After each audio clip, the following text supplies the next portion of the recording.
Hi, welcome to my channel Fitty 50. இன்னைக்கு நம்ம 5th day of series 22ல இருக்கோம் இல்லையா. இந்த வாட்டி எல்லா எக்ஸசைஸும் இந்த சீரீஸ்ல தைஸை உரைக்க வைக்கிறதுக்கான எக்ஸசைஸ் தான் பண்ணி காமிச்சிட்டு இருக்கேன். இன்னைக்கு பண்றது கொஞ்சம் கஷ்டமான எக்ஸசைஸ், பட் எப்படியாவது சப்போர்ட் எடுத்துன்னு பண்ணிடுங்க. பண்ணி முடிச்சுட்டு இதெல்லாம் தெரிஞ்சதுக்கு அப்புறமா ரெகுலரா இந்த 5 எக்ஸசைஸையும் எவ்ரி வீக் 2 நாள் 3 நாள் பண்ணீங்கன்னா 1 மாசத்துலேருந்து 2 மாசத்துக்குள்ள கட்டாயம் உங்களோட தொடையெல்லாம் இறக்க வைக்க முடியும். என்னுடைய செல்ஃப் எக்ஸ்பீரியன்ஸ்லேயும் உங்களுக்கு இதை நான் சொல்றேன். ஸோ இப்போ நான் பண்ணி காமிக்கிறேன், பார்த்துட்டு நீங்களும் ப்ராக்டிஸ் பண்ணுங்க. அதுக்கப்புறம் இதோட ஃபுல் பெனிஃபிட்ஸ் பத்தி நம்ம பேசுவோம். Stay tune. ஃபர்ஸ்ட் இதை ஆரம்பிக்கும் போது காலை நல்லா பிரிச்சு வச்சுக்கோங்க, உங்களால எவ்வளோ பிரிச்சுக்க முடியுமோ. அதுக்கப்புறம் பார்த்தீங்கன்னா கொஞ்சம் ஸ்டைலில் உட்காருங்க. உட்காந்துட்டு அப்படியே உங்களோட உடம்பு பாடி வெயிட்டு அந்த பக்கம் ஷிஃப்ட் பண்ணணும். ஷிஃப்ட் பண்ணுறதுக்கு முன்னாடி இந்த கால் இருக்கு இல்லையா, எவ்வளோ தூரம் நல்லா தரைக்கு கீழே போக முடியுமோ, தரைக்கிட்ட போக முடியுமோ அவ்வளோ தூரம் கொண்டு போங்க.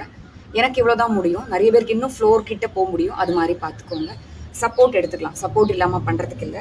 கை கீழே வச்சுக்கோங்க, உடம்பு அப்போ தான் ஷிஃப்ட் பண்ண முடியும். இப்படி வச்சுட்டு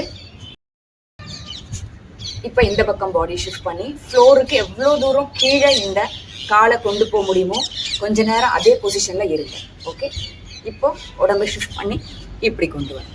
ஓகே, தரையை சப்போர்ட்டுக்கு வச்சுக்கலாம், ஃப்ரீயாக பண்ணாதீங்க, பண்ண வராது. ஓகே, பாருங்க. ஒவ்வொரு பக்கமும் ஒரு 5 தடவை ஃபர்ஸ்ட் பண்ணி பாருங்க. ஓகே, எவ்வளோ தூரம் இதை கீழே நம்ம ப்ரெஸ் பண்ணி விடுறோமோ காலை ஸ்ட்ரெயிட்டாக வச்சு தரைக்கு கிட்ட க்ளோஸாக கொண்டு போகணும். கொஞ்சம் டிஸ்டன்ஸ் தான் இருக்கணும் தரைக்கு, இந்த தொடையும் தரையும் நடுவில். சரியா? ஓகே, இப்போ இந்த பக்கம் ஷிஃப்ட் பண்ணலாம். ஓகே, இந்த கால் உள்ள எவ்வளோ கீழே வைக்க முடியுமோ வைக்க ட்ரை பண்ணுங்க. ஓகே, அவ்வளோதான். So 5 times on each side பண்ணலாம். 3 தடவை பண்ணியிருக்கோம் இல்லையா. வார்ம் அப் பண்ணிட்டு பண்ண ஆரம்பிங்க, இல்லைன்னா கஷ்டமாக தான் இருக்கும். ஓகே, கொஞ்சம் ஃபியூ செகண்ட்ஸ் அப்படியே அந்த பொசிஷனில் இருங்க. பாருங்க, டோஸை மேலே வச்சுட்டு நல்லா காலை இப்படி ஃப்ரண்ட்ல அப்படி ப்ரெஸ் பண்ணிக்கோங்க. ஓகே, அதுக்கப்புறம் பேலன்ஸ் எடுத்துட்டு இன்னொரு பக்கம் ஷிஃப்ட் பண்ணிக்கலாம். ஓகே, இப்போ இப்படி பண்ணிக்கலாம்.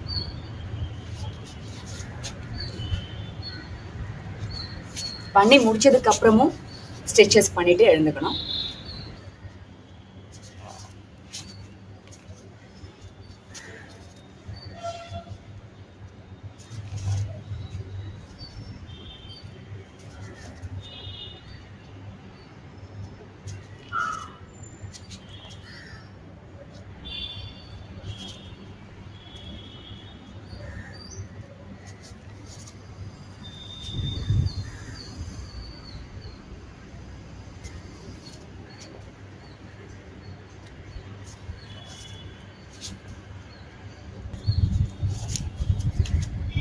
இந்த எக்ஸசைஸ் பண்ணி முடிச்சுட்டு கட்டாயம் கொஞ்சம் ஸ்ட்ரெச்சஸ் பண்ணி விடுங்க, இல்லைனா கால் ரொம்ப வலி எடுத்துக்கும்.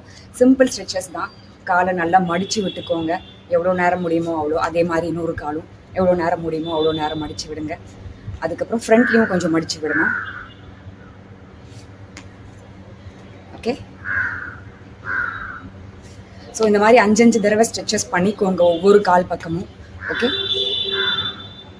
அப்போ உடனே பெயின் இல்லாமல் ஆகிடும்.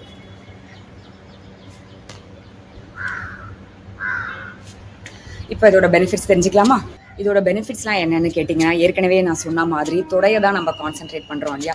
இங்கே நிறைய ஃபேட்டாக இருக்குது, பல்ஜாக இருக்குதுன்னு நினைக்கிறவங்க இந்த மாதிரி எக்ஸசைஸை ரொட்டீனாக பண்ணிகிட்டே இருந்தீங்கன்னா அதை நம்ம ஒர்க் அவுட் பண்ண அங்கே சுற்றி இருக்கிற ஃபேட்டெல்லாம் குறைய ஆரம்பிக்கும். எவ்ரி வீக் நான் சொன்ன மாதிரி ரிப்பீட்டடாக திருப்பியும் சொல்கிறேன், 2 or 3 டைம்ஸ் இந்த எக்ஸசைஸ் எல்லாம் 5 தடவை 10 தடவைன்னு ஆரம்பித்து அதுக்கப்புறம் ஸ்லோவாக பில்டப் பண்ணி 15 20 25 தடவைன்னு பண்ணிகிட்டே இருங்க. கட்டாயம் ரிசல்ட்ஸ் இருக்கும். அது மட்டும் இல்லாமல் இங்கே இருக்கிற காலில் இருக்கிற மசில்ஸ் எல்லாம் ஸ்ட்ரென்தன் பண்ணுறோம். அதுவும் இல்லாமல் சர்க்குலேஷனே அதிகப்படுத்த முடியும். சர்க்குலேஷன் அதிகப்படுத்துறதால வெயிட் லாஸ் கட்டாயம் இருக்கும், ஏன்னா அது ஒரு ஏரோபிக் எக்ஸசைஸ் ஆகிடும். ஸோ இவ்வளோ பெனிஃபிட்ஸ் தரக்கூடிய இந்த மாதிரி எக்ஸசைஸை ப்ராக்டிஸ் பண்ணிட்டே இருங்க. நாளைக்கு ரேப் அப் டேன்றதால இந்த சீரீஸோட 5 எக்ஸசைஸையும், அதாவது தொடை இழக்கக்கூடிய 5 எக்ஸசைஸையும் சேர்ந்த மாதிரி நான் பண்ணி காமிப்பேன். அது வரைக்கும் stay tune to my channel Fitty 50. Bye.